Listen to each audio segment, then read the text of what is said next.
Hi, everyone. Welcome to Financial Insights. I'm Linda, your accounting coach. So, we are continuing our conversation regarding the ABCs of nonprofit finance. So, today we're going to discuss financial statements. Nonprofit financial statements are similar to small businesses, but there are some nuances. So, the number one difference is that in the nonprofit sector, we call the statements by a different name. So, you may hear profit and loss, balance sheet, that's okay, but just remember there are different names for those financial statements. So, first, I want to discuss the foundation of financial statements. You may have seen this slide before. I think it gives a picture on how financial statements are created. So, if you look on the left hand side, there's a box, and we have bank account transactions, we have journal entries, invoices, bills, and checks. All of those financial transactions, they go into the chart of accounts, or they go into a particular account. So the chart of accounts is basically categories. So you have salaries, you have rent. On the revenue side, you could have a donations account, you have a grant account, you may have sale of product or services. So it's very important that your chart of accounts is set up correctly. So all of those financial transactions, they go into an account that's on the chart of accounts. Depending on the type of account, it dictates where that account shows up on the financial statement. So the chart of accounts, you have that, and then you have your accounting software. That accounting software basically spits out the financial statements. So if you are using an accounting software such as QuickBooks or Wave or Zoho, if you picture it, you have your chart of accounts, and then you have all of your bank transactions, you have your credit card transactions, you could have journal entries that your accounting professional performs, you have your invoices and your bills. All of those are summarized on the financial statements. That's all the financial statements is. It's just a summary of all those financial transactions. So instead of you looking at a report that has 50 to 100 or 200 transactions, the financial statement summarizes all of those transactions for you in a neatly format. So, financial statements, of course, they're always used for a purpose.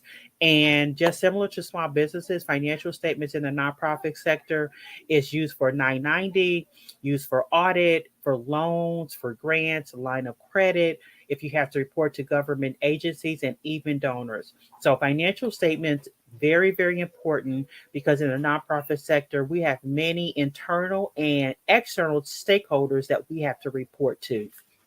So, what are the financial statements?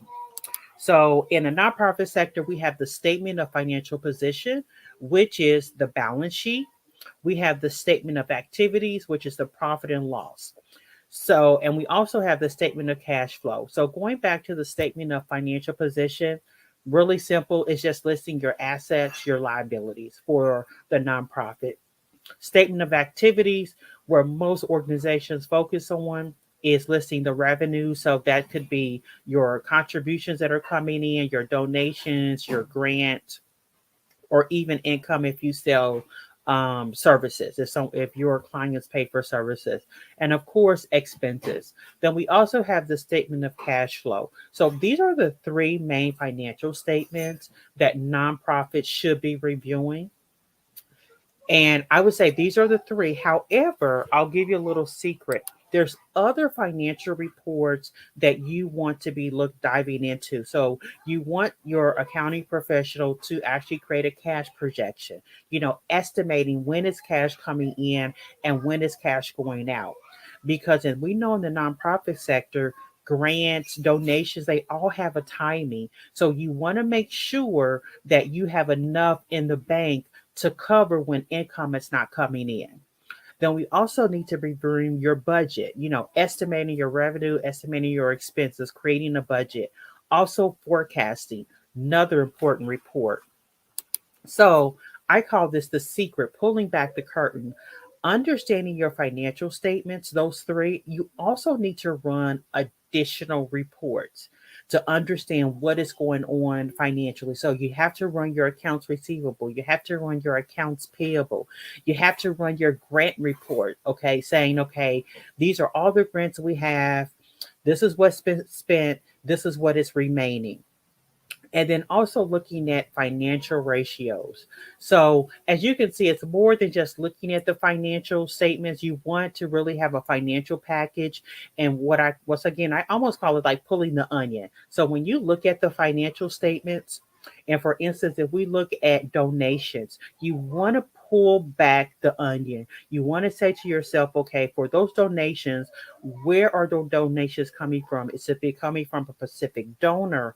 Is it coming from specific corporations? So you want to understand that so you can actually maintain that, or you know what, maybe you need to tweak the process, change some things up to garner more donations. So that's what I mean by pulling back the curtain, pulling the onion. You want to know where that number is coming from. What are the drivers?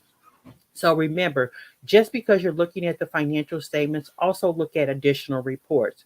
So I suggest, you know what, you look at the last 3 months of your financial statements and focus on revenue. Look at the last 3 months and ask yourself, what is the trend and what was the drivers? Was it a specific donor? Was it a specific grant? What is it? Was it a specific fundraiser?